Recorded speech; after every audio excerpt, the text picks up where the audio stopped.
الحمد لله الذي أبدع الأخلاق والأرضين والصلاة على من كان نبيا وآدم بين الماء والطين والصلاة والسلام على رسوله محمد وآله وأصحابه أجمعين أما بعد فقد قال الله تبارك وتعالى في القرآن المجيد والفرقان الحميد أعوذ بالله من الشيطان الرجيم بسم الله الرحمن الرحيم مثل الذين ينفقون أموالهم في سبيل الله كمثل حبة أنبتت 7 سنابل في كل سنبلة 100 حبة والله يضاعف لمن يشاء والله واسع عليم صدق الله مولانا العظيم وصدق رسوله النبي الكريم ونحن على ذلك لمن الشاهدين والشاكرين والحمد لله رب العالمين۔ بزرگان محترم، عزیز ساتھیو، آپ کے سامنے سورۃ البقرہ کی آیت نمبر 261 میں نے تلاوت کی ہے، جس کا ترجمہ جو ہے کہ ان لوگوں کی مثال کہ جو اپنے مال کو اللہ کے راستے میں خرچ کرتے ہیں، مثل الذین ينفقون اموالهم فی سبیل اللہ کمثل حبۃ انبتت، تو وہ اس طرح ہے گویا کہ اس نے گیہوں کا ایک دانہ زمین کے اندر بو دیا، اور اس ایک گیہوں کے دانے کو جس نے بو دیا تھا زمین کے اندر، وہ اس کے اندر سے ایک پودا نکلا 7 سنابل، ایک پودا نکلا، اس کے اندر 7 بالیاں آ گئی۔ فی کل سنبلۃ 100 حبہ، 7 بالیاں تھیں، لیکن ہر ایک بالی کے اندر 100 دانے، 100 حبہ۔ تو گویا کہ ایک دانے کو آپ نے اللہ کے راستے کے اندر خرچ کیا تو 700 دانے کا ثواب مل گیا۔ 1 روپیہ اللہ کے راستے میں خرچ کیا تو گویا کہ 700 روپے کا ثواب مل گیا۔ 1000 خرچ کیا تو 7000، اور اسی پہ اللہ نے اکتفا نہیں کیا، آگے فرمایا واللہ یضاعف لمن یشاء، اللہ جس کے لیے چاہتا ہے یہ 700 کے اوپر بھی اور مزید بڑھاتا رہتا ہے۔ اور رمضان المقدس کے مہینے کے اندر جیسا کہ امت کا، مسلمانوں کا طریقہ رہا ہے کہ وہ اپنے مال کی زکوٰۃ جو ادا کرتے ہیں، صدقہ جو اللہ کے راستے میں دیتے ہیں، وہ رمضان کے مہینے کا انتخاب عام طور پہ لوگ کثرت سے کرتے ہیں، کیونکہ یہ وہ مہینہ ہے کہ جس کے اندر اللہ رب العزت نے نفل کو فرض کے برابر قرار دے دیا اور ایک فرض کی ادائیگی کو 70 فرض کے برابر قرار دے دیا۔ تو اب ظاہر ہے کہ 1 روپے کو اللہ تبارک و تعالی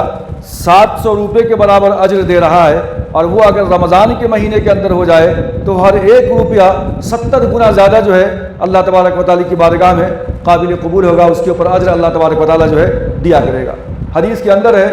کہ کل قیامت کے دن جب بندہ اپنے اعمال کے ذخیرے کو بہت بڑے یعنی احد پہاڑ کے برابر وہ دیکھے گا تو وہ حیران پریشان ہوگا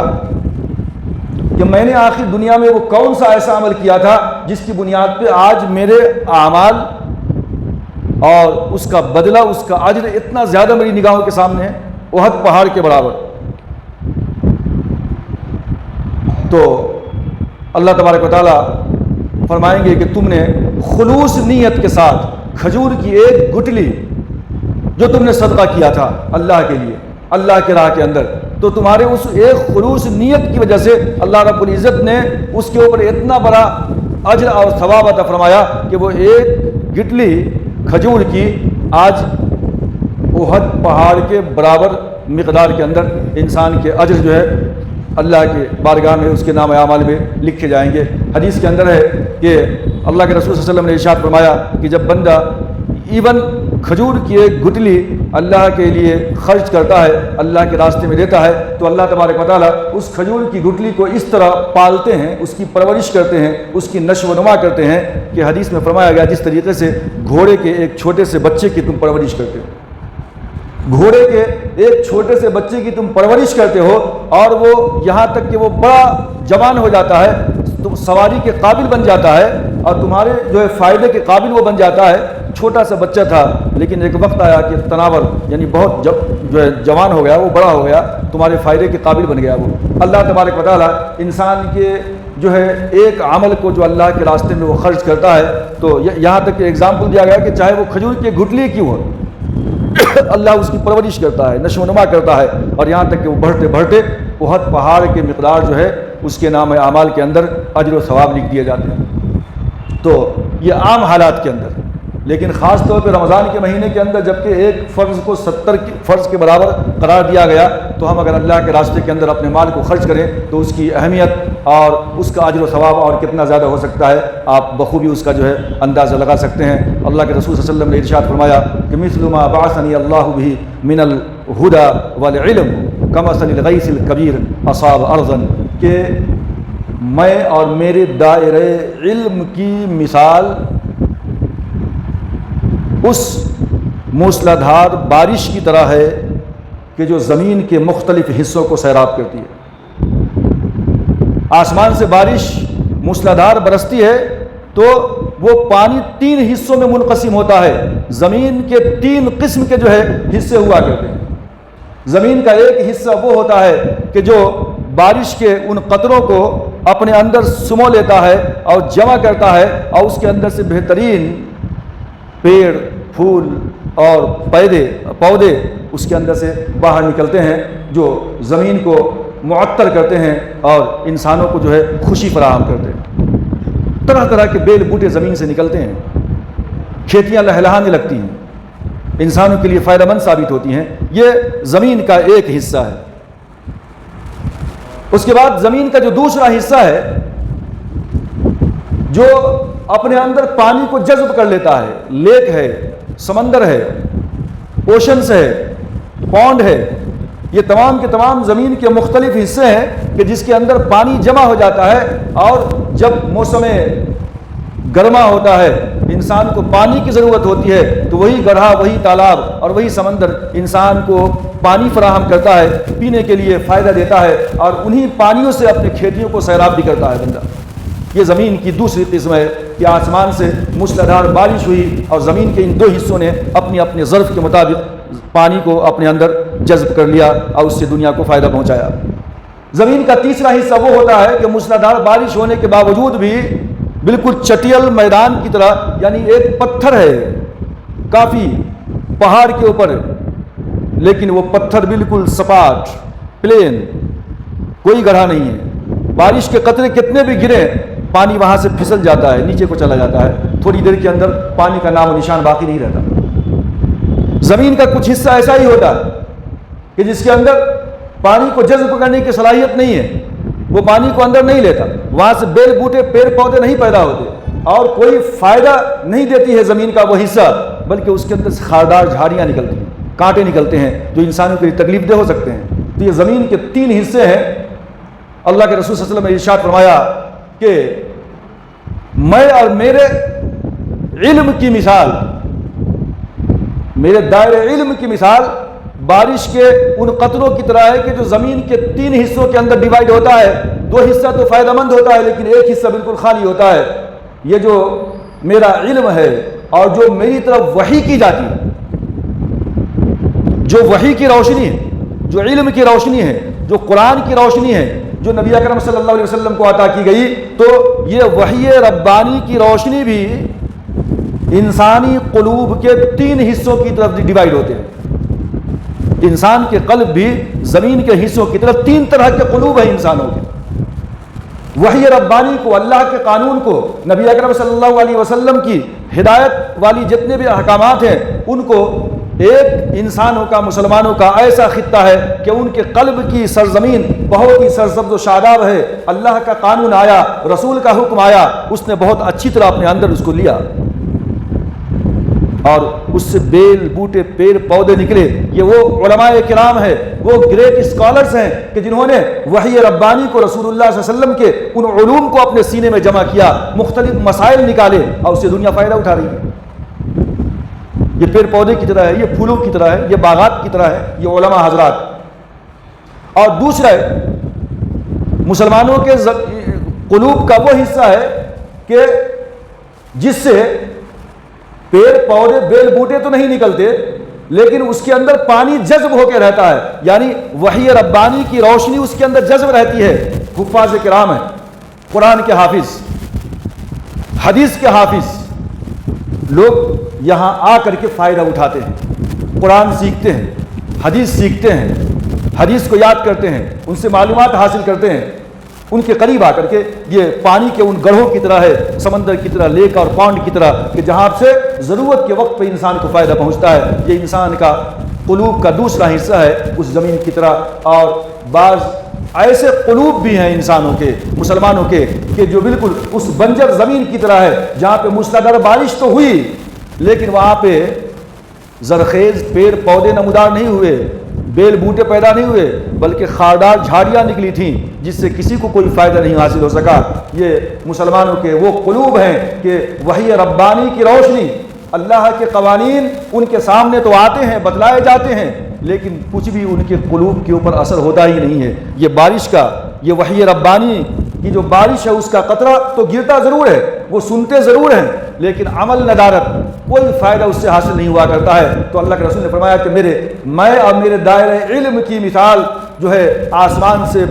ٹپکتے ہوئے بارش کے ان موسلادھار قطروں کی طرح ہے کہ جو زمین کے مختلف 3 حصے اپنی اپنی وسعت کے مطابق، اپنے ظرف کے مطابق لے لیا کرتے ہیں، اور یہ وحی ربانی کی روشنی بھی انسان اسی طریقے سے لیا کرتے ہیں۔ ہم جانتے ہیں کہ اللہ تبارک و تعالیٰ کائنات کا خالق ہے، انسان کا خالق ہے، اس کی ضروریات کا خالق ہے، اس کی یہ مادی زندگی اور اس کے لیے کیا ضرورتیں ہیں ان سب کا خالق اللہ تبارک و تعالیٰ ہے۔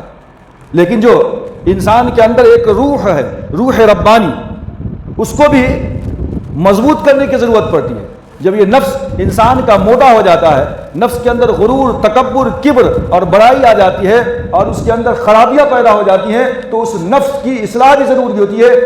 یہ وحی ربانی کے ذریعے سے ہوتی ہے۔ دن بھر اللہ تبارک و تعالیٰ نے روزہ رکھنے کا حکم دیا کہ انسان جو ہے اپنے آپ کو، اپنے نفس کو کنٹرول میں رکھے۔ انسان بیمار پڑتا ہے، اس مادی جسم کا علاج کرواتا ہے،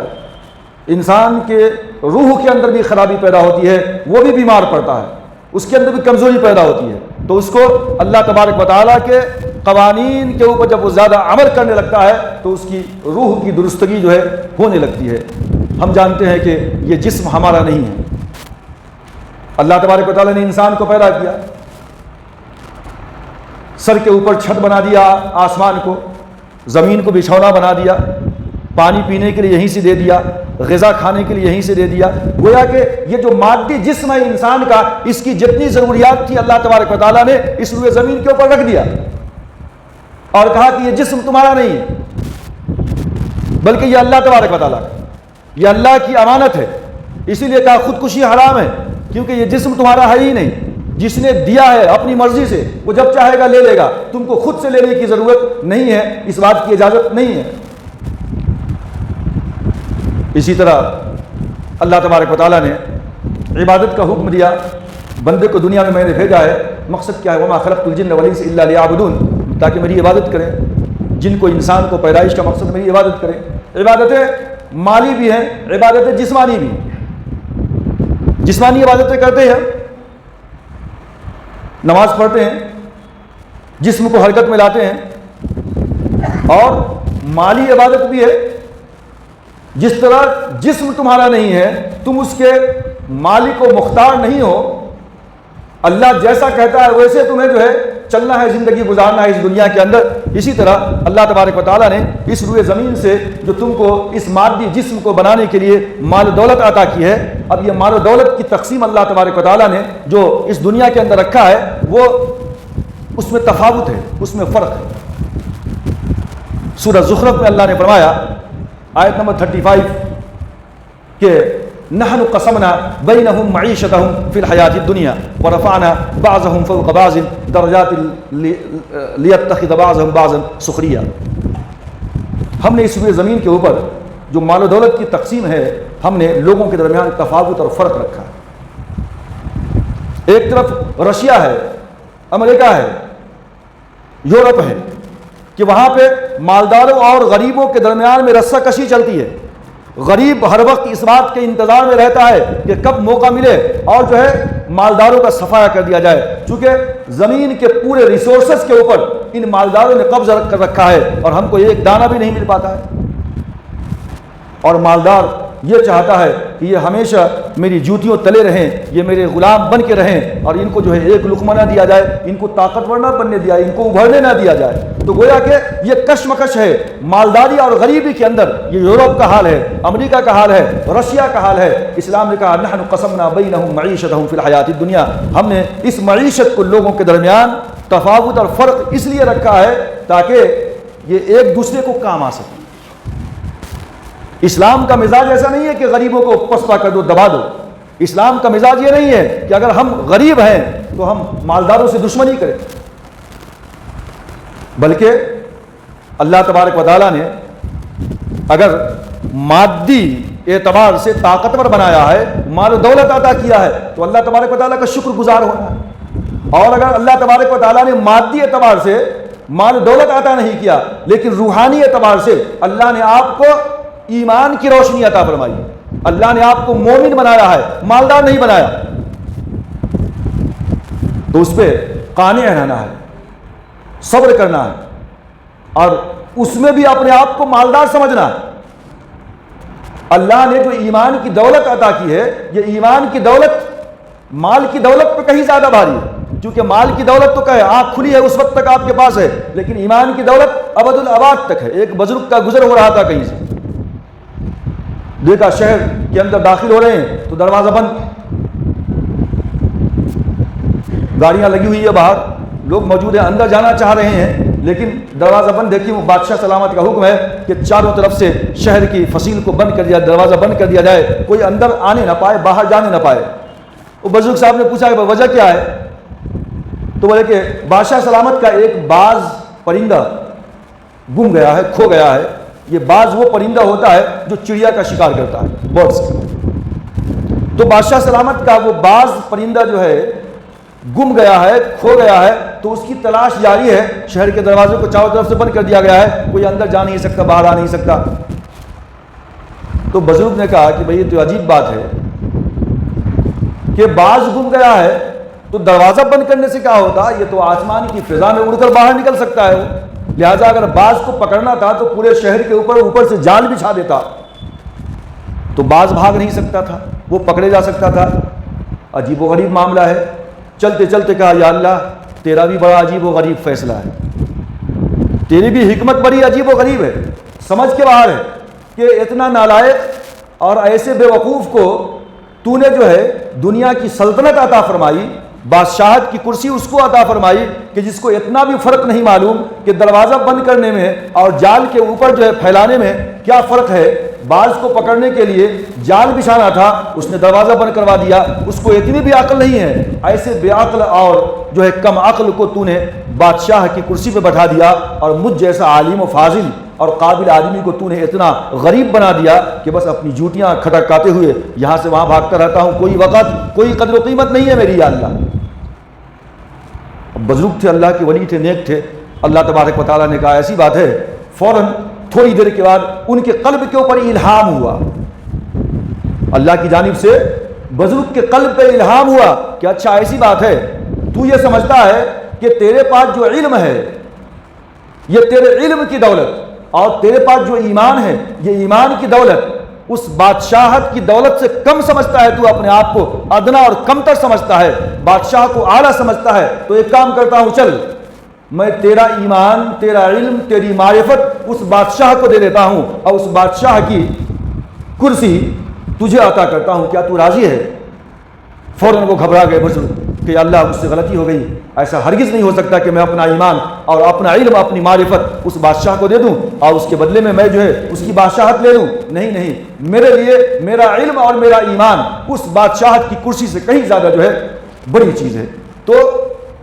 یہ ہے اصل میں کہ انسان کے پاس اگر مادی علم نہیں ہے، وہ مومن ہے، ایمان کی روشنی اس کے پاس موجود ہے، تو یہ ایمان، اس کا علم اور اس کی معرفت یوں سمجھیے کہ دنیا و مافیہ کی دولت سے کہیں زیادہ بڑی دولت ہے۔ لہٰذا جس کو اللہ تبارک و تعالیٰ نے مادی دولت سے نہیں نوازا تو اس کو ہمیشہ یہ نہیں سوچنا چاہیے کہ اللہ نے مجھے کمتر بنا دیا،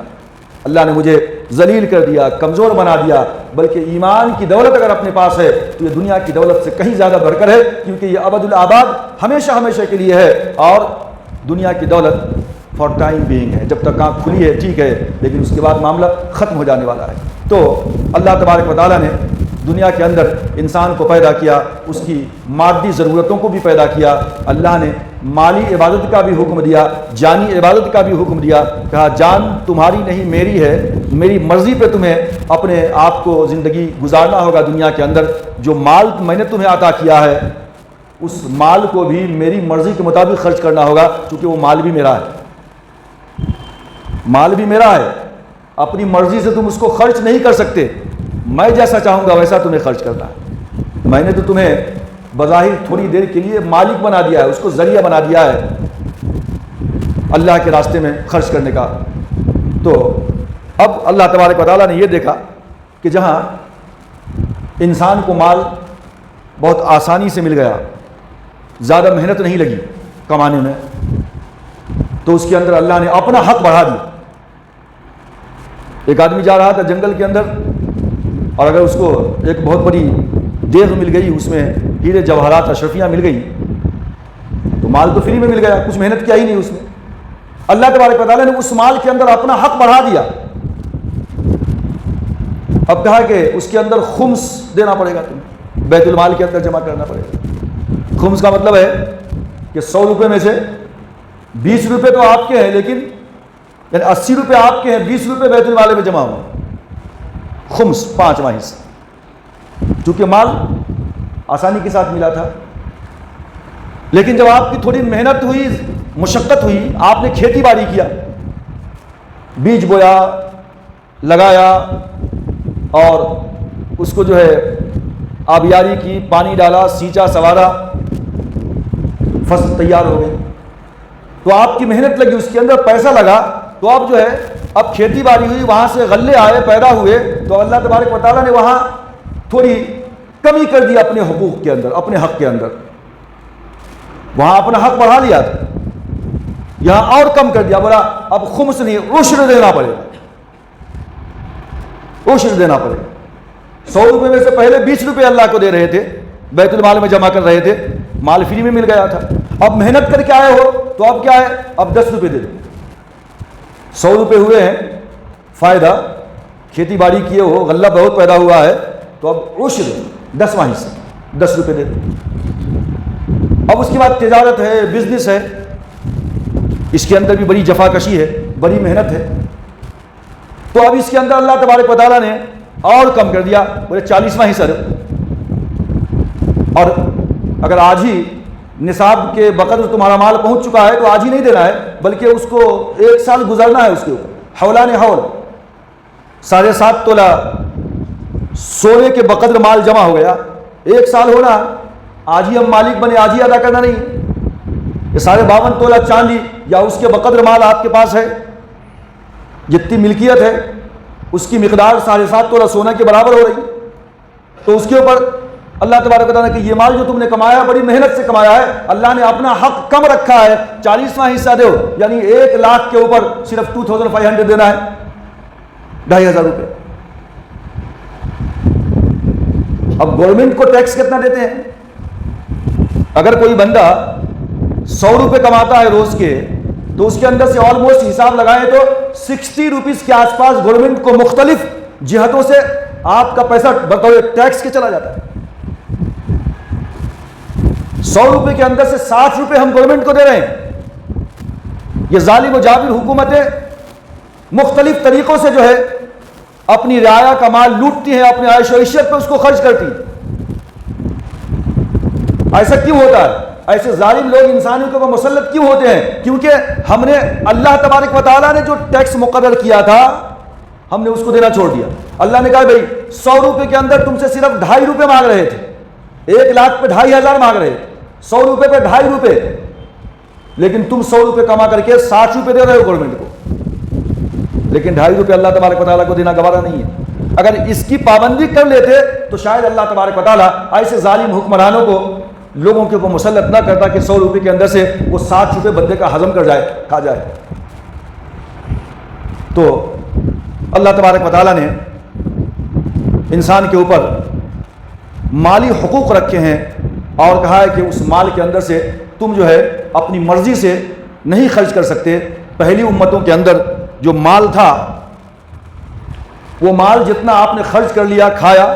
جتنی ضرورت ہے اتنا استعمال کرنے کی اجازت تھی، جو بچ گیا پورا کا پورا صدقہ کر دینا۔ اگر کوئی صدقہ لینے والا غریب نہیں ملا تو مال کو جلا دینا، تاکلہ النار، تاکہ آگ اس کو کھا جائے۔ یہ پچھلی امتوں کے اندر ایسا قانون تھا، لیکن یہ امت غریب، ضعیف، کمزور، اللہ تبارک و تعالیٰ نے ایسا نہیں کہا کہ اپنے مال کو جلا دو، بلکہ کہا کہ ایک نصاب، ایک قانون متعین کیا کہ تمہارے پاس اتنا جو ہے مال ہے تو اس مال کے اندر سے اللہ تبارک و تعالیٰ کے راستے کے اندر جو تم خرچ کیا کرو، اللہ تبارک و تعالیٰ کو دیا کرو، اور اللہ تبارک و تعالیٰ اس کے اندر مزید اضافہ کرتا ہی چلا جائے گا۔ واللہ یضاعف لمن یشاء۔ پچھلے قرن اولیٰ کے جو مسلمان تھے، جو صحابہ کرام تھے، ان کے اندر یہ دینے کا، سخاوت کا ایسا مزاج تھا کہ آپ حیران رہ جائیں گے۔ وہ کیا انسان تھے اور ہم کیا ہیں؟ ہم کو کتنی محبت ہے مال سے، کتنا سوچ سوچ کر ہم نکالتے ہیں اللہ کے راستے، اور وہ شخصیتیں کیا تھیں، کیسی تھیں؟ حضرت ابن عوف رضی اللہ تعالیٰ عنہ کے بارے میں آتا ہے، مصر، شام،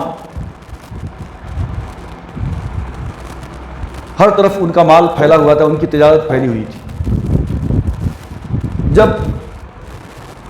ان کا مال آتا تھا تو گویا کہ پورا کا پورا گھر بھر جاتا تھا، رکھنے کے لیے جگہ نہیں ہوتی تھی۔ اللہ تبارک و تعالیٰ نے ان کے لیے برکت، اللہ کے رسول صلی اللہ علیہ وسلم نے ان کے لیے تجارت میں برکت کی دعا فرمائی تھی۔ اتنی برکت دی اللہ تبارک و تعالیٰ نے۔ دینے کا مزاج کیسا تھا؟ ایک خاص قسم کا برتن تھا ان کے پاس، اور اس برتن کو آپ رکھتے، اس کو پورا اشرفیوں سے بھرتے، ایک آدمی کو، دو آدمی کو نہیں، پوچھتے بھائی جو صلح حدیبیہ ہوئی تھی سن 6 ہجری کے اندر، کتنے صحابہ تھے بھائی؟ اللہ کے رسول کے ہاتھ میں بیعت کیا تھا نا، وہ ببول کے درخت کے نیچے 1400 صحابہ تھے، 1400۔ اب ابن عوف 1400 کے لیے ایک خاص برتن کے اندر اشرفیاں بھر کر کے بھیجتے ہر ایک کو، 1400 صحابہ جو موجود تھے اس وقت، بولتے یہ صلح حدیبیہ میں جو لوگ شامل تھے یہ ان کے لیے۔ پھر اس کے بعد ایک خاص برتن منگواتے، پھر دیکھتے کہ میدان بدر میں کتنے تھے مسلمان، اصحاب بدر کتنے تھے، 313 تھے، ان سب کو الگ سے جو ہے ایک برتن کے اندر اشرفیاں بھر کر کے جو ہے آپ بھیجا کرتے تھے۔ یہ ایک مزاج تھا دینے کا، اللہ نے دیا تھا تو اس کو خرچ بھی اسی طریقے سے وہ کیا کرتے تھے۔ حضرت عائشہ صدیقہ رضی اللہ تعالیٰ عنہ کے بارے میں آپ جانتے ہیں کہ جب ان کے بھانجے حضرت عبداللہ بن زبیر رضی اللہ تعالیٰ عنہ نے اپنی حکومت کے زمانے میں، اپنی خلافت کے زمانے میں تقریباً جو ہے 1 تھیلی اشرفیاں بھر کر کے بھیجی تھی اپنی خالہ کو، حضرت عائشہ رضی اللہ تعالیٰ عنہ، حضور کی وائف۔ حضرت عائشہ صدیقہ رضی اللہ تعالیٰ عنہ نے اپنی خادمہ سے کہا کہ اس کو غربا میں تقسیم کرو۔ صبح سے تقسیم شروع ہوئی تو شام ہوتے ہوتے اشرفی کی پوری تھیلی خالی ہو گئی، اور آخری میں خادمہ نے کہا کہ محترمہ کیا اچھا ہوتا کہ آپ اپنے لیے کچھ بچا لیتے تھوڑا۔ کیوں؟ اس لیے کہ 3 دن سے مسلسل فاقہ چل رہا ہے، 3 دنوں سے فاقہ چل رہا ہے۔ اشرفی کی تھیلی صبح سے شام ہوتے ہوتے اللہ کے راستے میں غربا فقراء پہ ختم ہو گئی، لیکن اپنے فاقے کا بھی احساس نہیں رہا۔ وہ کہتی ہیں اللہ کی بندی تھوڑا پہلے یاد دلا دیتی تو اپنے لیے کچھ بچا لیتی تاکہ یہ فاقے سے جو ہے نجات مل سکتی۔ کیا سخاوت کا جذبہ تھا، اور اللہ کے رسول صلی اللہ علیہ وسلم کی کیا تربیت تھی۔ قرآن نے کہا وَيُؤْثِرُونَ عَلَىٰ أَنفُسِهِمْ وَلَوْ كَانَ بِهِمْ خَصَاصَةٌ، کہ خود مفلسی میں ہو، غربت میں ہو، لیکن وہ اپنے دوسرے غریب بھائیوں کا خیال رکھا کرتے تھے۔ یہ ان کی سیرت تھی صحابہ کرام۔ حضرت امیر معاویہ رضی اللہ تعالیٰ عنہ نے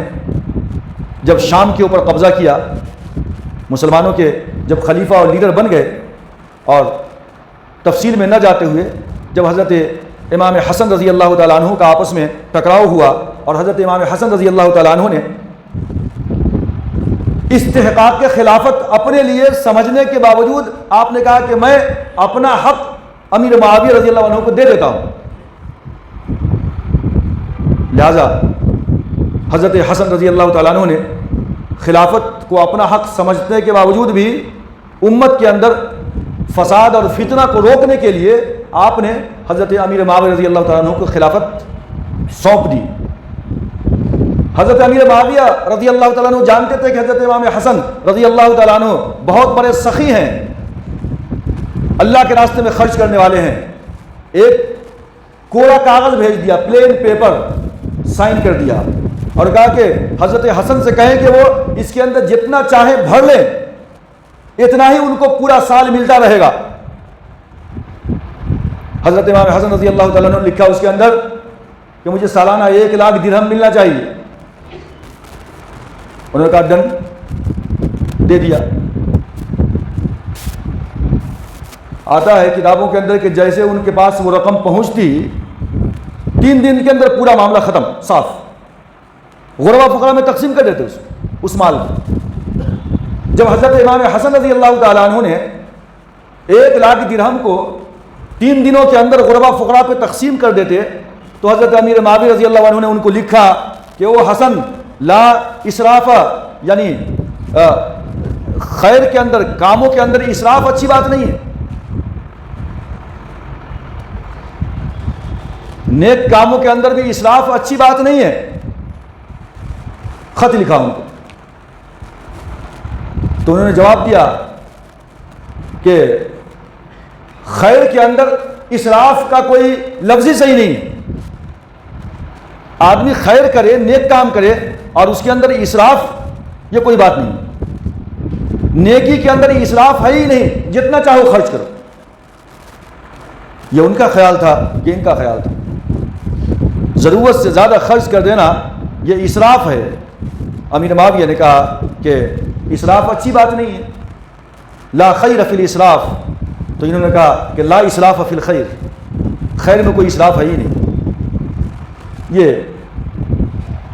تربیت نبوی صلی اللہ علیہ وسلم کا اثر تھا کہ اس طریقے سے جو ہے وہ اللہ تبارک و تعالیٰ کے راستے کے اندر جو ہے اپنے مال کو خرچ کیا کرتے تھے۔ لہٰذا آج ضرورت اس بات کی ہے کہ ہمارے اندر سے گویا کہ یہ جو قرن اولیٰ کے مسلمانوں کے اندر جو عادت تھی، جو روش تھی، جو خیر کا مادہ تھا اللہ کے راستے میں خرچ کرنے کا، یہ ایک ٹمٹماتا ہوا چراغ سا بن گیا۔ وہی ربانی کی روشنی آتی تو ہے قلب کے اوپر، لیکن وہ بارش کے ان قطروں کی طرح ہے کہ جہاں پہ زمین پہ کچھ بھی نہیں اگتا، کچھ فرق نہیں پڑتا، خس و خاشاکی آتے ہیں۔ ہمارے قلب کے اوپر بھی اللہ کے قوانین کی بارش تو ہوتی ہے، اللہ کے احکامات کی بارش تو ہوتی ہے۔ انما الصدقات للفقراء والمساکین والعاملین علیہا والمؤلفۃ قلوبہم وفی الرقاب والغارمین وفی سبیل اللہ۔ تمام مدات 8 زکوٰۃ کے جو ہے ہم پڑھتے ہیں، سنتے رہتے ہیں، لیکن عمل ندارت۔ اب بعض مرتبہ ایسا بھی دیکھا گیا ہے کہ زکوٰۃ وصول کرنے والے، قرآن میں تو ہے والعاملین علیہا، کہ جو لوگ زکوٰۃ کے وصول کرنے والے ہیں ان کو ان پہ اجرت دی جا سکتی ہے۔ وہ ہم لوگ کبھی کبھی ایسا ہوتا ہے کہ کچھ حضرات ایسے ہیں جو غلط کام کیا کرتے ہیں، زکوٰۃ کے نام کے اوپر اپنا بینک بیلنس تیار کرتے ہیں، اس میں بڑی بڑی شخصیتیں ہیں عظیم، ہمارا آپ کا وہاں تک پہنچنا ممکن نہیں ہے۔ پاکستان کا بھی ایک معاملہ ہوا تھا، اخبار کی سرخیاں بنی تھی، وہ مدرسے کے ناظم تھے، بڑے تھے، لیکن پتہ نہیں بلینوں ملینوں کے اندر ان کے جو ہے اکاؤنٹس نکلے انتقال کے بعد۔ تو قرآن کے اندر جو ہے اس کے بارے میں بڑی وعیدیں آئی ہیں کہ جو لوگ زکوٰۃ کے مال سے صدقات اور خیرات کے مال کو جمع کر کے اپنے خاندان والوں کو وارث بناتے ہیں، ان کے لیے سورہ توبہ کے اندر جو اللہ نے فرمایا ہے کہ یوم یحمى علیہا فی نار جہنم فتکوی بہا جباہہم وجنوبہم وظہورہم ھذا ما کنزتم لانفسکم فذوقوا ما کنتم تکنزون۔ اس دن کہا جائے گا کہ یہ سونا چاندی جمع کر رہے تھے اور اس کا حق ادا نہیں کر رہے تھے، پبلک سے لے کر کے اپنا بینک بیلنس جمع کر رہے تھے، داغا جائے گا پہلوؤں کو، پیٹھ کو، کہا جائے گا یہ وہ مال ہے جس کو تم نے جمع کیا تھا، اس کا مزہ چکھو۔ اب یہ ہم سمجھتے ہیں کہ یہ انڈیویجولی جو زکوٰۃ ادا کرنے والے لوگ ہیں ان کے لیے یہ وعید آئی ہے، ان کے لیے بھی ہے یہ وعید، لیکن خاص طور پہ جو یہود و علماء کے، جو یہود اور نصارہ کے جو علماء حضرات تھے، جس کو احبار اور رہبان کہا ہے قرآن میں،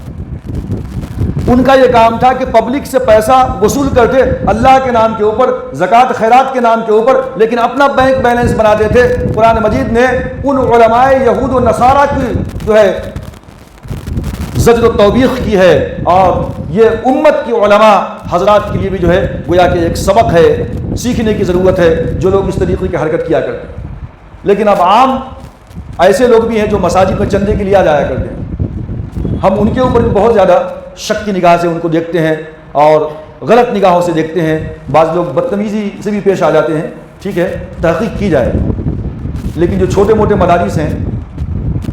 وہاں بھی ہو سکتا ہے کہ لوگ اس طرح کا کام کرتے ہوں،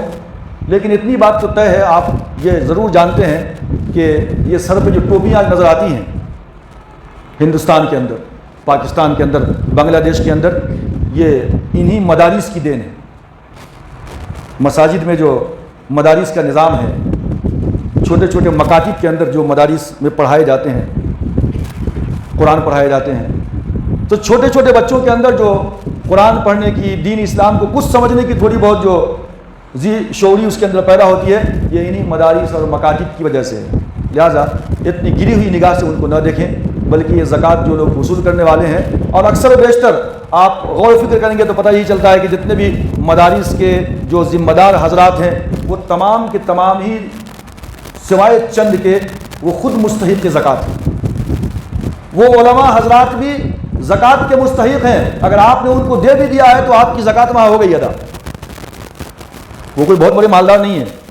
جو آپ کے پاس آ رہے ہیں۔ لہذا اچھی برتاؤ کے ساتھ پیش آئیے، تحقیق کیجئے، اس کے ساتھ دیجئے۔ کوئی بڑی رقم آپ دے رہے ہیں اور اگر ایسے ہی کوئی رسید لے کر کے آ گیا ہے، وہ بیچارہ بھی غریبی ہوگا، بہت بڑا بینک بیلنس والا نہیں ہوگا، وہ بھی زکوٰۃ کا حقداری ہوگا، آپ کی زکوٰۃ وہاں چلی جائے گی، وہ بھی مستحق زکوٰۃ ہے۔ لہذا یہاں پہ تھوڑا احتیاط کا پہلو برتنے کی ضرورت ہے۔ بعض لوگ بہت زیادہ گری نگاہوں سے اور شدت کے ساتھ ان کے ساتھ برتاؤ کرتے ہیں، کہاں سے آ گیا، کدھر سے آ گیا، کون ہے، تو اس کا بھی خیال رکھیں۔ اور اسی کے ساتھ ساتھ ایک دو اعلانات ہیں، سنتے جائیں سنت سے پہلے۔ جیسا کہ گزشتہ مسجد حاضہ کا جو تعمیری کام اوپر چل رہا ہے، آپ حضرات کے سامنے بار بار یہ بات آ چکی ہے، اور پھر سے ایک بار جو ہے رمضان المقدس کے مہینے کے جو ہے آخری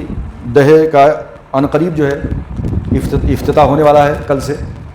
تو آج شب قدر بھی ہے، تو آپ حضرات سے گزارش ہے کہ زیادہ سے زیادہ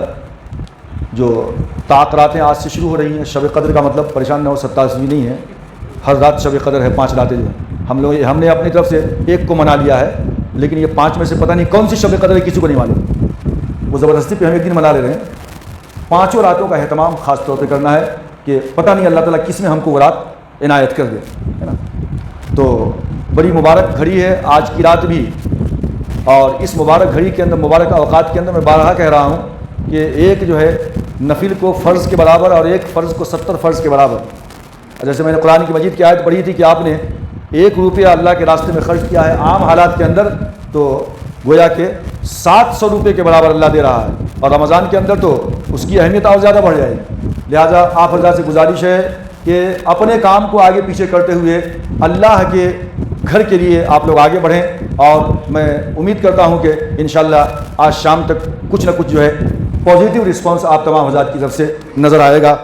آپ سے نہیں ہو سکتا ہے تو آپ اپنے عزیز و اقارب کو دیکھیں، اپنے سراؤنڈنگ کے اندر نگاہ دوڑائیں، اپنے خاندان والوں کے پاس نگاہ دوڑائیں، جو انڈیا میں نہیں ہے، جو باہر ہیں، ان کی طرف بھی جو ہے آپ ایک کال کریں اور کوشش کریں کہ جو ہے ہم جو ہے دام درم سخن ہیں، اس مسجد کی جو ہے